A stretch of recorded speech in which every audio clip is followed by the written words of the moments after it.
Imagine standing on the shores of a small island in the early 17th century, gazing across the water at what is now New York Harbor. The air is filled with the salty scent of the Atlantic, but the sounds are very different from the ones you hear today. There are no honking horns, no sirens, no distant chatter of a bustling city. Instead, you hear the gentle lapping of the water, the occasional bark of a dog, and the creaking of wooden ships docked along the shoreline. This is 1660, a pivotal moment in history. The skyline of today's Manhattan is still centuries away. But what if you could step back in time and see the world as it was then? What if you could walk through the streets of New Amsterdam, the city that would later become New York, and witness the early days of this great metropolis? In this video, we'll take you on a journey back to the origins of New York, to the heart of New Amsterdam. This was a city of ambition, commerce, and surprising diversity, a microcosm of the forces that would shape modern America. It's a place where different cultures, religions, and ideas first collided, setting the stage for the vibrant, multicultural city we know today. So, let's take a deep dive into the world of New Amsterdam, before it was even called New York, and explore how this early settlement was more than just a colonial outpost. It was the birthplace of the modern world. The birth of New Amsterdam. In 1660, New Amsterdam was still a relatively small settlement on the southern tip of the island of Manhattan. The Dutch had established the colony in 1624, and by the mid-1600s, it was beginning to take shape as a center of trade and commerce. But this wasn't yet the towering metropolis we know today. Instead, it was a bustling, vibrant community with a unique blend of cultures and personalities, all brought together by one thing: trade. The heart of New Amsterdam was its port, an essential hub for trade in the Atlantic world. Ships arriving from Europe brought goods like sugar, tobacco, and spices. In exchange, New Amsterdam's merchants sent back goods like furs, tobacco, and timber from the surrounding lands. The city's economy was built on trade, and its location made it the perfect spot for Dutch merchants to tap into the lucrative transatlantic market. But what makes New Amsterdam so interesting is the mix of people who lived there. The city wasn't just a Dutch outpost. It was a melting pot of cultures, with people from across Europe, Africa, and the Americas all calling it home. The Dutch brought their own culture and values, but they also allowed other groups to settle in the colony, creating a diverse and dynamic society. The earliest settlers of New Amsterdam were mostly Dutch, but over time, the settlement began to attract people from all over the world. By 1660, the population had grown to around 1,500 people, including English, French, Jewish, and African immigrants. Despite the city's relatively small size, it was one of the most diverse places in the New World. Scene 2. The streets of New Amsterdam. As you step into New Amsterdam, you are immediately struck by the narrow, winding streets. Unlike the grid layout of modern Manhattan, New Amsterdam's streets were designed more organically, shaped by the land and the needs of its residents. The streets are lined with simple wooden houses, each with its own garden and small plot of land. The buildings themselves are modest by today's standards, with steep roofs and narrow facades. The houses are built in the Dutch style, with wooden beams and stone foundations. The windows are small, and the streets are often muddy and narrow, with little room for carts and wagons to pass through. At the center of the settlement is the fort, Fort Amsterdam, which served as both a military outpost and the center of administration for the colony. It was here that the Director General of the colony, Peter Stuyvesant, held court, and made important decisions about the future of the settlement. The fort was surrounded by a defensive wall, and beyond it lay the homes and shops of the settlers. Despite its small size, New Amsterdam was an important trading hub. The bustling harbour was filled with ships from all over the world, unloading goods and bringing in new products and ideas. At the same time, the streets were filled with the sounds of commerce. Vendors hawking their goods, craftsmen working on their trades, and people from different cultures exchanging ideas and stories. Scene 3. The role of Fort Amsterdam. Fort Amsterdam was not just a military stronghold. It was the political and economic heart of New Amsterdam. From here, the city's leaders, including the Director General, made decisions that would shape the future of the colony. The fort was a symbol of Dutch power in the New World, and it was surrounded by a high wooden wall to protect the settlement from potential attacks by Native American tribes or rival European powers. Inside the fort, the Dutch West India Company, which controlled the colony, oversaw the administration of trade, agriculture, and law. Peter Stuyvesant, the colony's Director General, was one of the most well-known figures in New Amsterdam's history. His leadership was crucial in maintaining the colony's stability and enforcing Dutch laws. The fort also served as a central meeting place for the colony's leaders and a gathering spot for the community. This was where important decisions about the colony's direction were made, decisions that would impact everyone in New Amsterdam. It was also where disputes between settlers were settled, where laws were passed, and where foreign ambassadors and traders conducted business. Outside the walls of Fort Amsterdam, the city was a busy, thriving place. The settlement's harbour was a centre of activity, with ships coming and going throughout the day. Trade was the lifeblood of New Amsterdam, and the harbour played a crucial role in bringing goods from Europe and the Caribbean to the New World. Scene 4. New Amsterdam's marketplaces and social life. One of the most fascinating aspects of New Amsterdam was its social life. While the city may have been small in population, it was full of activity and energy.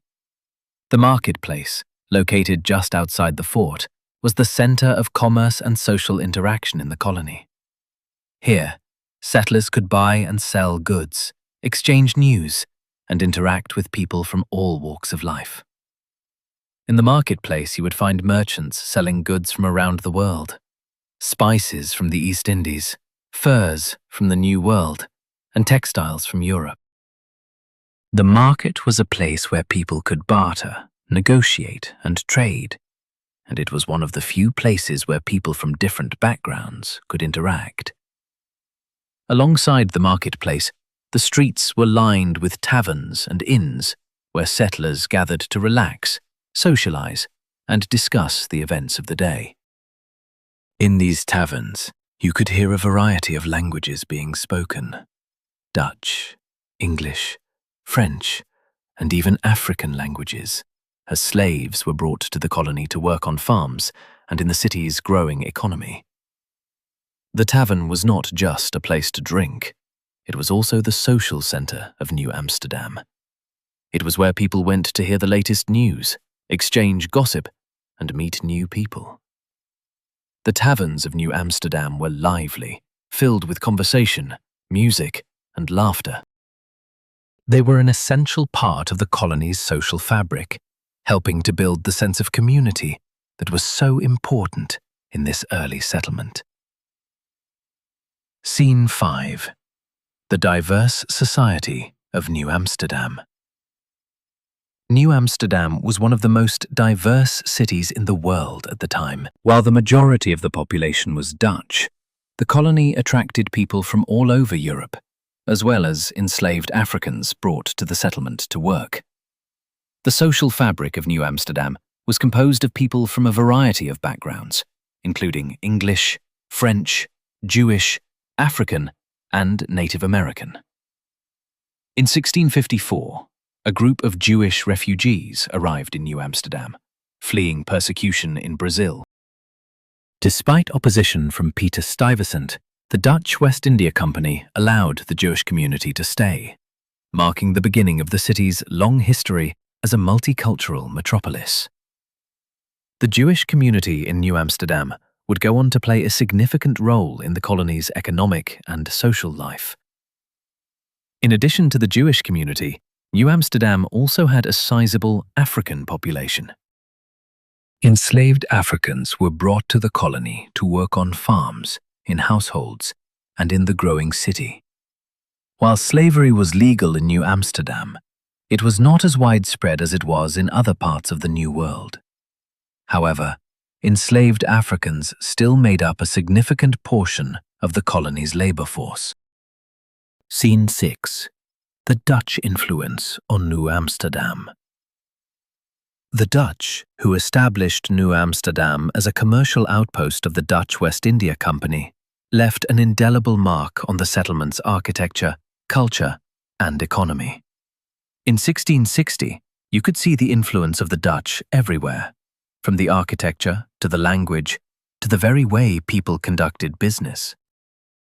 The distinctive Dutch architectural style was evident in New Amsterdam, with gabled roofs, brick and stone facades, and wide, overhanging eaves.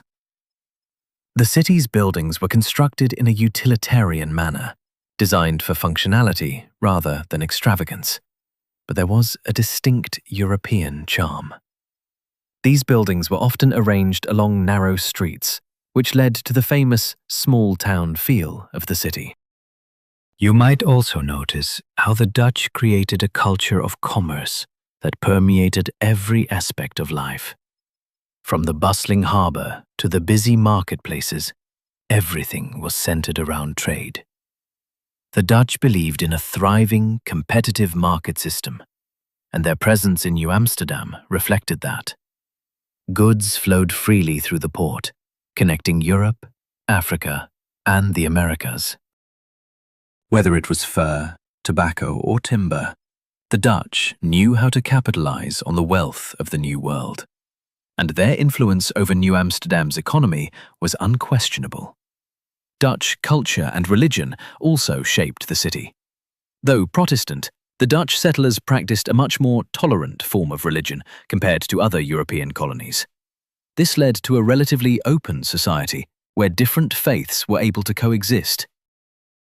This characteristic of tolerance was one of the things that made New Amsterdam unique and contributed to its reputation as a cosmopolitan city, long before it would officially be known as New York.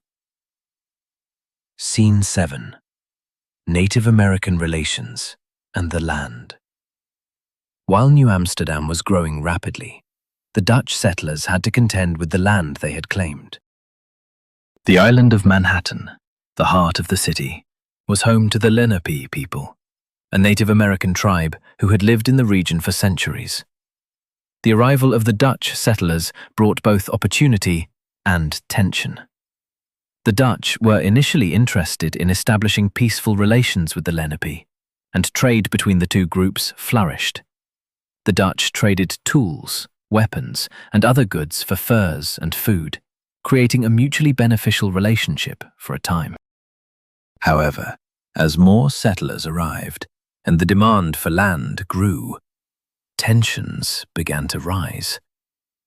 Land ownership became a contentious issue, and the Dutch settlers, eager to expand, began encroaching on the land that had been home to the Lenape for generations. The famous 1626 purchase of Manhattan from the Lenape for goods worth around 60 guilders, often mythologized as the buying of Manhattan, was, in reality, a transaction that involved trade goods but lacked any real legal foundation from the native perspective.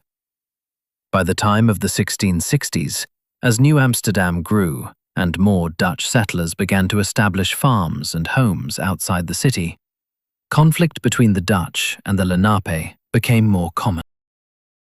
Tensions boiled over in the 1640s during the Kiefts War, a conflict between the Dutch and various native groups that ultimately led to significant casualties on both sides.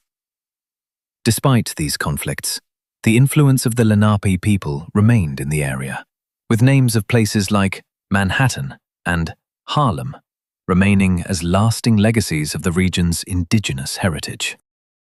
The relationship between the Dutch and the Lenape is one of both cooperation and conflict, setting the stage for the centuries of interaction between Native Americans and settlers that would follow. Scene 8. The role of slavery in New Amsterdam. While New Amsterdam is often romanticized as a beacon of freedom and opportunity, one of its darkest realities was the presence of slavery. In the 1660s, enslaved Africans made up a significant portion of the population in the colony. Though New Amsterdam was not as heavily reliant on slavery as the southern colonies, slavery still played a central role in the colony's economy. Enslaved people were used in various capacities, from working in the homes of wealthy Dutch settlers to laboring in the city's growing industries. Many were also put to work in the fields, helping to cultivate the land that would become key to New Amsterdam's agricultural economy. Slavery was an essential part of the labor force, and it enabled the settlement to thrive and expand. At the same time, the Dutch West India Company, which controlled the colony, depended heavily on enslaved labor to build and maintain the port and the surrounding settlements. In fact, the construction of Fort Amsterdam itself relied on enslaved people to provide the labor needed to build the fortifications that would protect the growing city. While New Amsterdam's leaders remained committed to a system of slavery, the enslaved people in the colony were not without resistance. Many enslaved people in New Amsterdam, like their counterparts in other parts of the New World, resisted their oppression in various ways. They sought to build their own communities, create cultural bonds, and maintain their dignity despite their harsh realities. Over time, some were able to buy their freedom, though this was rare. The legacy of slavery in New Amsterdam set the stage for the complex racial dynamics that would continue to shape New York in the years to come, culminating in the abolition of slavery in New York in 1827. The struggles of the enslaved in early New York laid the foundation for the fight for civil rights and freedom that would continue for generations. Scene 9. New Amsterdam's diverse population and social life. One of the most fascinating aspects of New Amsterdam was its social makeup. The city, though small in size, was one of the most diverse settlements in the New World. People from a variety of ethnic and religious backgrounds called New Amsterdam home, and this diversity shaped the city's culture, economy, and daily life. The Dutch were the dominant ethnic group in New Amsterdam, but over the years they were joined by a variety of other groups, including the English, French, Jews, Africans, and even a small number of Germans. This blend of cultures was unusual for the time, as many European colonies were far more homogeneous in terms of their population. In addition to being a trading hub, New Amsterdam was also a place of religious diversity. The Dutch, though Protestant, allowed other religious groups to settle in the colony, including Catholics, Jews, and Quakers. The arrival of the Jewish community in 1654 in particular marked a significant moment in the city's history. Despite initial resistance from Director General Peter Stuyvesant, the Jews were allowed to settle and establish a community, and today their presence is considered one of the foundational moments of New York's multicultural identity. This melting pot of people didn't just fuel commerce, it also helped to create a rich social fabric. In the public spaces, you would have seen people of various backgrounds mingling, exchanging goods and building relationships. The taverns and markets were key gathering spots, and they served as places where diverse groups could share ideas, debate politics, and forge connections. The city's vibrant cultural life, despite the tensions and challenges of colonial life, was one of its defining characteristics. Scene 10. New Amsterdam's role in trade and global commerce. By the 1660s, New Amsterdam had solidified itself as a pivotal center of trade. The settlement wasn't just a small Dutch outpost on the edge of the world. It was a growing empire of commerce, a key point on the global trade route that connected Europe, Africa, and the Americas. The city's strategic location, at the confluence of the Hudson River and the Atlantic Ocean, made it ideal for a thriving port. The Dutch, being master traders, quickly capitalized on their location. The port of New Amsterdam became the place where goods from all over the world arrived and were distributed throughout the Americas. It wasn't just fur and tobacco, though those were key commodities. It was also sugar, rum, salt, and even enslaved people. The Dutch West India Company played a pivotal role in maintaining New Amsterdam's importance, managing the colony's commercial activity and ensuring that the goods flowed in and out without disruption. As a result, New Amsterdam's economy was heavily reliant on the international market. The settlers traded with their European counterparts, while the products from the colony, especially fur and timber, were sent to Europe. At the same time, goods from Africa, including slaves and gold, flowed into the colony, further entangling the settlement in the global trade network. In the bustling docks and warehouses of New Amsterdam, you'd see Dutch ships unloading cargo from Europe, and American ships loading up with valuable fur pelts and tobacco to ship off to England and the Netherlands. Merchants, both Dutch and non-Dutch, gathered in the marketplaces, trading, bargaining, and doing business. It was here that New Amsterdam's economic wealth came from, a critical hub in the transatlantic exchange. Scene 11. Life at the fort and its defences. At the centre of New Amsterdam stood Fort Amsterdam, the military and political heart of the settlement. It wasn't just a stronghold, but a symbol of Dutch authority in the region. The fort was located at the southern tip of the island, strategically placed to defend against potential attacks, primarily from the English and rival European powers, who were eager to control the valuable land and resources. The fort was a fortress of timber and stone, with high walls and gun platforms that overlooked the harbour.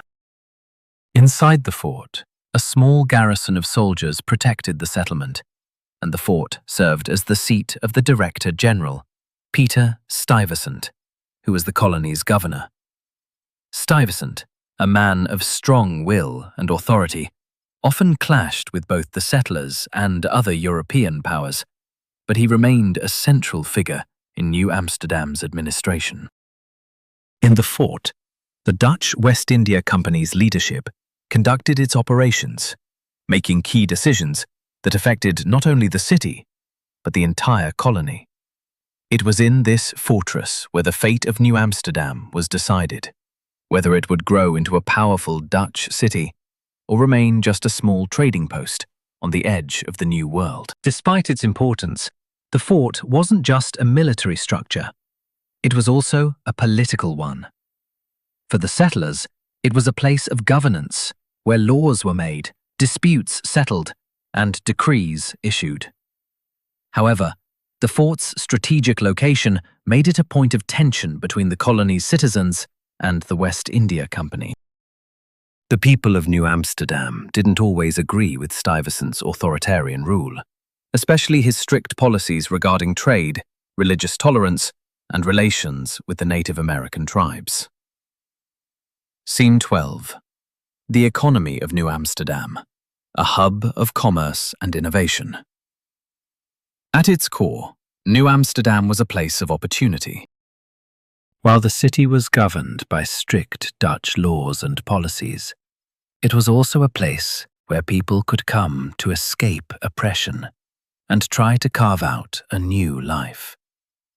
This was true for everyone from the Dutch settlers to the African slaves, from the Jewish refugees fleeing persecution to the English traders looking for new markets.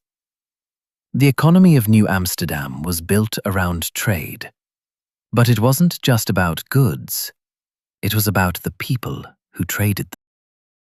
Merchants, traders, and artisans from all over Europe brought their skills and goods to the settlement. The city's economy flourished, and it was here that New York's commercial prosperity was born. From the moment ships arrived in the harbor, New Amsterdam became a busy trading center.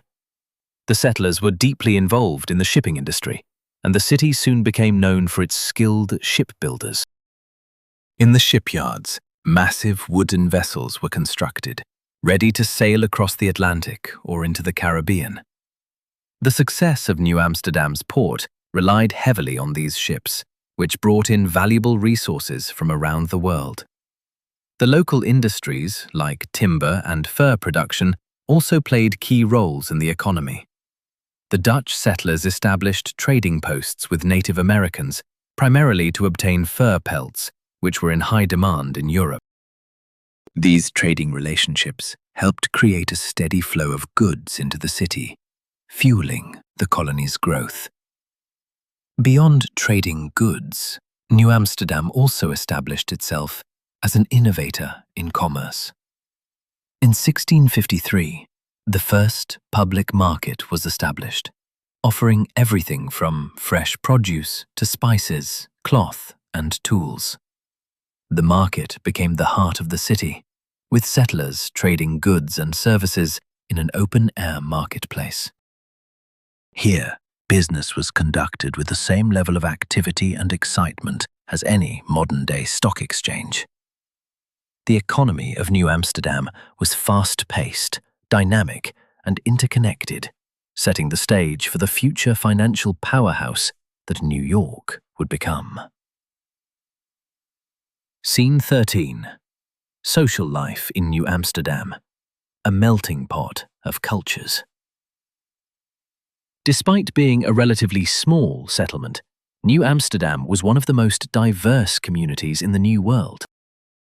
It was a place where cultures and traditions from across Europe, Africa, and the Americas came together to create a unique social fabric. The Dutch settlers were the core of New Amsterdam's population, but they were far from the only group to call the city home.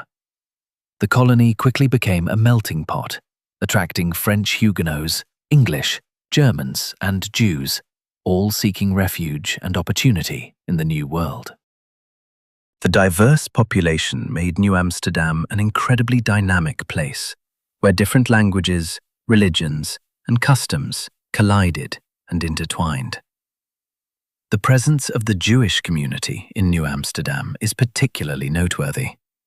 In 1654, a group of Jewish refugees from Brazil arrived in the city, marking the beginning of Jewish life in what would later become New York. Despite resistance from the Director General, Peter Stuyvesant, who initially opposed their settlement, the Jewish community established themselves as a key part of the city's commercial and social life. By 1660, Jewish merchants were contributing to the colony's economy, setting the foundation for New York's future role as a center of Jewish life in America. The city also had a significant African population, many of whom were enslaved. These enslaved Africans worked in various sectors of the economy, from domestic service to agriculture and construction. While their lives were marked by oppression, Many of the enslaved people in New Amsterdam were able to establish small communities, and a number were able to purchase their freedom over time. In the city's taverns, markets, and streets, you could hear a variety of languages being spoken, from Dutch and English to African and Native American tongues. The daily interactions between these groups created a vibrant, if at times uneasy, social life in New Amsterdam. It was a city on the verge of something greater. Its diversity would eventually make it one of the most cosmopolitan cities in the world. Scene 14. New Amsterdam and the legacy of Dutch colonialism. The Dutch influence in New Amsterdam was far-reaching, but their control over the colony was not meant to last. In 1664, the English seized the colony, renaming it New York in honor of the Duke of York. The change of power marked the end of Dutch rule, but the legacy of New Amsterdam continued to shape the development of the future city. The infrastructure, the port, the commercial prowess, and the diverse population that the Dutch had built in New Amsterdam laid the foundation for the city that would grow into the largest and most influential city in the United States. The Dutch legacy was not just in the buildings and trade routes. They also left a lasting mark on the culture of the city. The spirit of commerce, innovation, and tolerance that the Dutch brought to New Amsterdam would continue to define New York long after the English took control. From its humble beginnings as a small Dutch colony, New Amsterdam would go on to become the world-renowned city of New York. The legacy of the Dutch settlers, their commerce, their culture, and their vision of a diverse and bustling metropolis would shape the city in ways they could have never imagined. Scene 15. The role of religion in New Amsterdam. Religion in New Amsterdam, much like the city itself, was diverse and somewhat unorthodox compared to other colonies in the New World. While the majority of settlers were Dutch Reformed Protestants, religious tolerance was, surprisingly, one of the distinguishing features of the colony, at least for the time. The Dutch had established New Amsterdam as a commercial hub, and they understood the importance of attracting settlers from different walks of life. As a result, various religious groups, including Catholics, Lutherans, and Jews, found a welcoming place in the colony. This was in stark contrast to the more rigid religious policies of other European colonies, such as the Puritans in New England. The Jewish community in New Amsterdam was one of the first in North America. When they arrived in 1654, fleeing persecution from the Portuguese in Brazil, they found a city more open-minded than they had anticipated.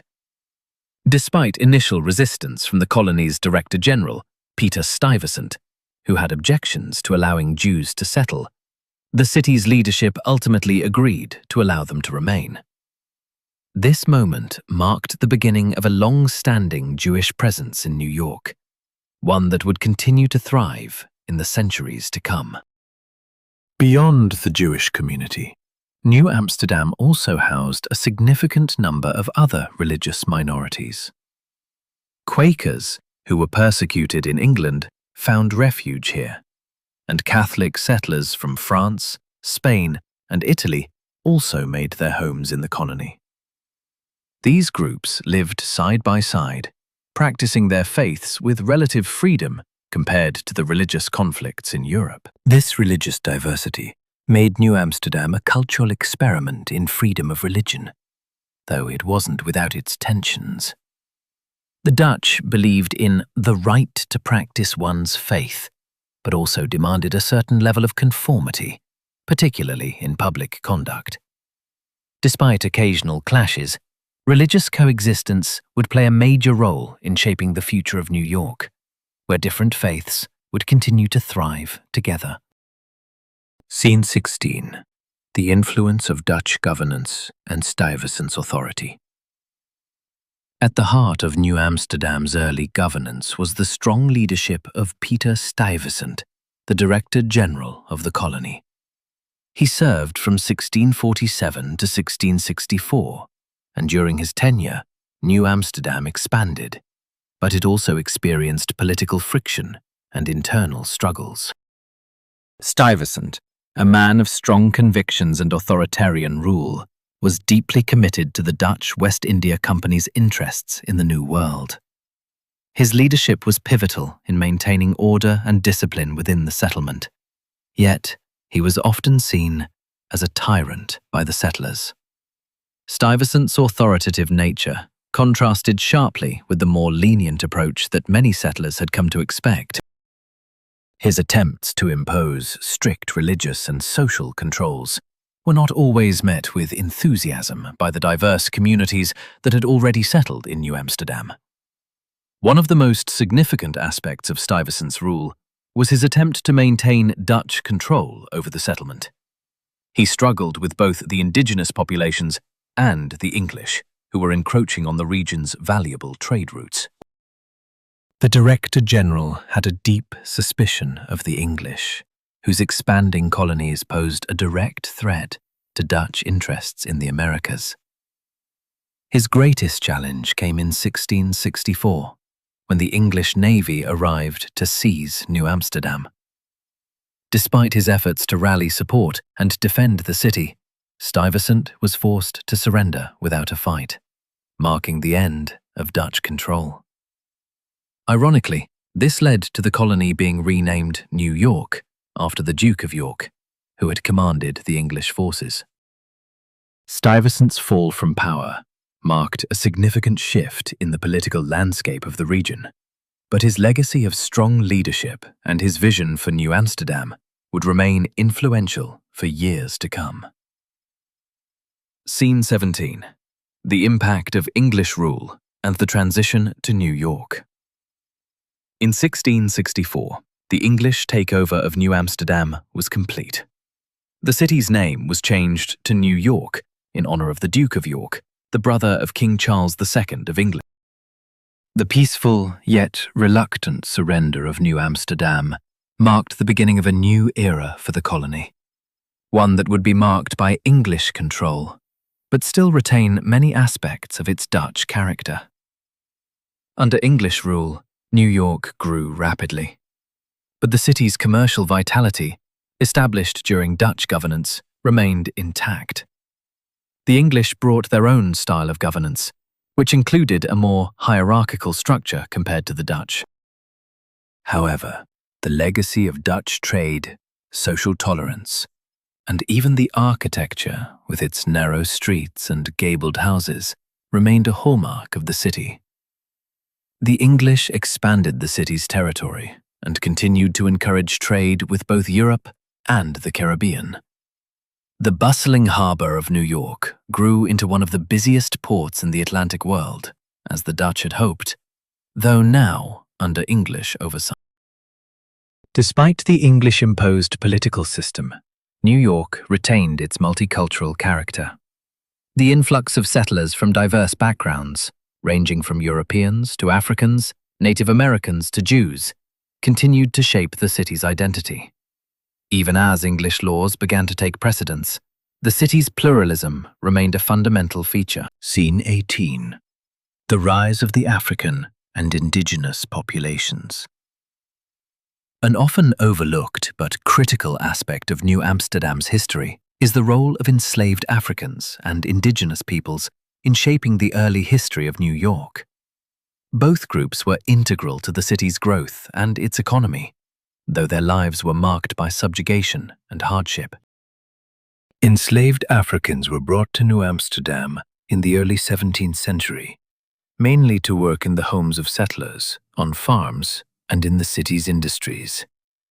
Unlike in the southern colonies, where slavery was more widespread and essential to the agricultural economy, the presence of enslaved Africans in New Amsterdam was somewhat smaller, but still significant.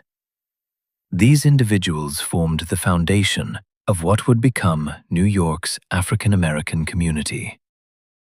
In the early days of the colony, enslaved Africans had some opportunities for autonomy. Some were able to work for wages and purchase their freedom, though this was rare. Over time, however, the institution of slavery became more entrenched. New Amsterdam's legacy in terms of slavery left a deep imprint on New York, which would not see full emancipation until the 19th century. Indigenous populations, such as the Lenape people, also played a crucial role in the development of New Amsterdam. The Dutch, in the early years, were in close contact with the Lenape and other Native American tribes, engaging in trade and some degree of cooperation. However, as the settlers expanded their territory, tensions grew, leading to conflicts over land and resources. The relationship between the Dutch settlers and Native Americans in the region was complex, with periods of peaceful trade and cooperation, but also violence and displacement. As New Amsterdam grew into New York under English rule, the role of indigenous peoples was increasingly marginalized, and the city's development pushed them further from their ancestral lands. Scene 19. The economy and innovations of New Amsterdam. The economy of New Amsterdam was based largely on the principles of trade. The settlers, primarily Dutch, were part of a larger mercantile network that stretched across the Atlantic, involving Africa, the Caribbean, and Europe. New Amsterdam was uniquely situated to take advantage of this trade, as its harbour was one of the busiest and most lucrative in the Americas. The city's economy was initially centered around the fur trade, with goods like beaver pelts being sent back to Europe for use in hats and other luxury items. As the city grew, however, the economy diversified. The fertile land surrounding New Amsterdam was used to grow crops, and the city became a key producer of tobacco and grains. At the same time, the fur trade remained an essential part of the local economy. However, New Amsterdam was also a place of innovation. The Dutch were skilled shipbuilders, and their maritime expertise became a defining feature of the colony's economy. The city's shipyards produced some of the most advanced ships of the time, allowing New Amsterdam to trade goods across the world. This seafaring culture would continue to play a key role in the development of New York as a global trading hub. Scene 20. Daily life in New Amsterdam. The people and their roles. In the bustling streets of New Amsterdam, life was a delicate balance between survival, trade, and community. The city may have been small, but it was a microcosm of the complexities of life in the New World. For many settlers, daily life was shaped by the rhythm of work, whether in the fields, in trade, or in the labor-intensive industries that powered the colony. The city's economy was largely driven by commerce, and most of the settlers worked in some capacity to support the city's growth.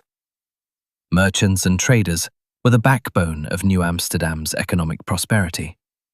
Many were Dutch, but included English, French, and Jewish merchants who had settled in the colony. These individuals were responsible for managing the steady flow of goods into and out of the city's harbour, playing an essential role in connecting the colony to Europe, Africa, and the Americas. Farmers also played a crucial role, growing crops such as wheat, corn, and tobacco. Though New Amsterdam was primarily a trading city, the fertile land around it allowed settlers to farm. The abundance of these crops was essential to feeding both the settlers and the enslaved populations who worked in the fields and homes. In New Amsterdam, skilled labor was highly valued. Blacksmiths, carpenters, and masons were crucial to the infrastructure of the growing city. Many of these laborers came from Europe, but others, particularly enslaved Africans, played a critical role in maintaining the buildings, streets, and essential functions of the settlement. While many enslaved people worked in the homes of the Dutch settlers, some were skilled artisans and laborers, contributing to the colony's physical and economic development. Families were essential to the social fabric of the city. Children worked alongside their parents in the factories and fields, assisting with labor that would otherwise have been unmanageable. The presence of children in New Amsterdam, often brought over by European families seeking a new life in the colony, helped to establish the next generation of settlers. Scene 21. The tensions between the English and Dutch. By the 1660s, the peace and prosperity enjoyed by New Amsterdam under Dutch rule were under threat. Across the Atlantic, the English were expanding their colonial empire, and New Amsterdam, a vital and prosperous settlement, was a prime target. In 1664, the English, led by the Duke of York, the future King James II, launched an attack on New Amsterdam. Despite the city's fortified walls, the Dutch were greatly outnumbered and, in a surprisingly bloodless surrender, handed the city over to the English.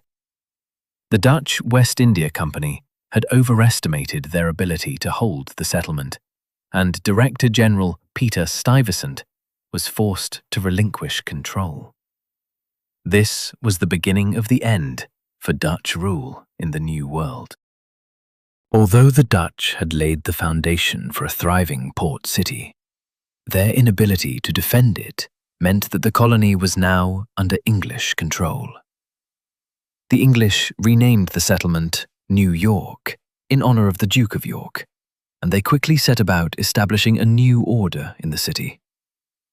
While the English brought stability and further economic opportunities to the region, the Dutch left behind a deep cultural and economic legacy. Many aspects of New Amsterdam's customs, including its mercantile economy, its architecture, and its relatively tolerant attitude toward different religious groups, remained intact in the newly named New York. The transition from Dutch to English control marked a significant turning point in the city's history, but the influence of its Dutch founders would persist long after. Scene 22. The urban development of New York, building a modern city. Under English rule, New York began to evolve. The bustling port city became a gateway for European immigration, and by the end of the 17th century, its population had expanded rapidly. The streets of New York were still narrow and often filled with mud, but the city's future as a modern metropolis was taking shape. The port continued to serve as a crucial hub for trade, with English merchants taking over much of the shipping activity that had once been dominated by the Dutch. The harbour, still the most important feature of the city, was now busier than ever, with English ships arriving from Europe and carrying goods like wool, grain, and sugar to New York's thriving economy. The global networks that the Dutch had started were expanded under English rule, with the city becoming one of the busiest ports in the world. However, the city's infrastructure continued to grow, albeit slowly. The narrow streets were packed with wooden buildings that still retained the Dutch influence, with gabled roofs and brick facades. But the English, with their larger ambitions, began to plan the expansion of the city, which would later result in the famous grid layout that defines modern Manhattan. The buildings of New York began to grow taller as the English brought their architectural style to the city. The once small wooden houses were replaced by larger brick structures, many of which were designed for commercial purposes. Taverns, inns, and shops began to line the streets, replacing the residential homes that had once defined the settlement. In the 1670s, construction began on what would become some of the earliest civic buildings of New York, including the City Hall, which was later expanded into the iconic building that still stands today. These early efforts in urban planning laid the groundwork for what would eventually become a modern city. Over time, these developments would shape New York's skyline and infrastructure, making it a hub for commerce, government, and culture. Scene 23. The diverse population of New York. One of the defining features of New York has always been its diversity, and this began with New Amsterdam. As we've already seen, the settlement was a melting pot, even in the 17th century, with people from various European countries, African slaves, and Native Americans all playing crucial roles in the development of the city. As the English took control, the diversity of the city continued to expand. The English brought with them more settlers from the British Isles, but New York also attracted more refugees and migrants from across Europe. The city's reputation for religious tolerance remained intact, and many people came to New York seeking freedom from persecution. Quakers, Catholics, and Jews all found refuge in the colony, a stark contrast to other colonies that were more rigid in their religious policies. Africans, both enslaved and free, continued to form a significant portion of the population, and the city's role in the transatlantic slave trade remained critical. New York's African population in particular played an essential role in the development of the city, working in both domestic and industrial labor. The indigenous population, though diminished by disease, war, and displacement, still interacted with settlers and played a role in New York's early economy. The Lenape and other local tribes were key partners in the fur trade, which was central to New York's economy during its early years. Despite the tensions between various groups, whether Dutch versus English, European settlers versus Native Americans, or free people versus enslaved, New York continued to grow as a vibrant, multicultural city. This diversity laid the foundation for the city's unique character, which would remain throughout its history and continue to shape its identity into the modern day. Scene 24. The legacy of New Amsterdam in modern New York. Though New Amsterdam was small compared to the sprawling metropolis of modern New York, its legacy looms large in the city's identity. The Dutch influence remains in everything, from the city's street names to its tolerance for diversity to its commercial focus. The city's commitment to trade, innovation, and cultural diversity was set in motion during the Dutch period. While the English brought further development and political stability, the essential character of New York as a global trading hub with a mix of peoples and ideas was already in place. As New York grew, it became the most powerful and influential city in the United States, and its legacy as the gateway to the Americas continues to be felt today. The foundations for its vibrant economy, its diverse population, and its role as a global cultural and financial center were all laid during those early years as New Amsterdam. As we look at modern New York, with its towering skyscrapers, iconic neighborhoods, and vibrant multicultural atmosphere, it's clear that the spirit of New Amsterdam lives on. The seeds of this extraordinary city were planted long ago, and the influence of its early Dutch settlers can still be felt in the city's culture and identity. From a small Dutch settlement to a global metropolis, New York's transformation is a testament to the enduring power of trade, culture, and innovation. New Amsterdam may have been a modest colony in the 17th century, but its legacy is immense. The ideas, the people, and the trade that flowed through New Amsterdam set the stage for the New York we know today. The multicultural foundations, the spirit of independence, and the thriving commercial enterprise all have their roots in New Amsterdam. And as we continue to look back at the history of New York, we remember that this great city was born from a colony where commerce, culture, and the meeting of diverse peoples laid the groundwork for a global city.